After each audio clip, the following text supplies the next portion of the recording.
New sponsor by Lords furniture. খবর বাংলা জলপাইগুড়ি থেকে শহরের প্রতিটি খবর এখন আপনার হাতের মুঠোয়।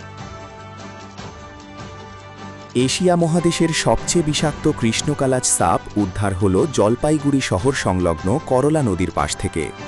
জানা গেছে, মোহিতনগর লোটা দেবী সংলগ্ন একটি বাড়িতে হঠাৎই ঢুকে পড়ে একটি কৃষ্ণকালাজ সাপ। এটি এশিয়া মহাদেশের সবচেয়ে গুরুত্বপূর্ণ বিষাক্ত সাপ, আর এই সাপটির খবর পেয়ে ছুটে আসে একটি স্বেচ্ছাসেবী সংগঠনের সদস্যরা। তাদের তৎপরতায় সাপটিকে উদ্ধার করা হয়, এরপর বন দপ্তরের হাতে তুলে দেওয়া হয়। এর ফলে আতঙ্কমুক্ত হয় বাড়ির বাসিন্দারা সহ এলাকার মানুষজন।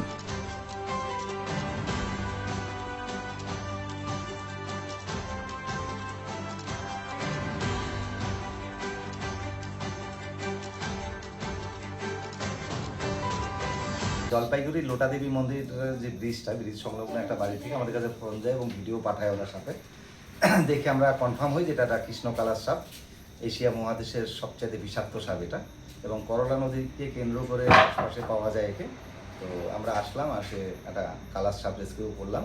বাড়ির মালিক লোকজনকে বিপদমুক্ত করতে পেরে, আতঙ্কমুক্ত করতে পেরে ভালো লাগছে।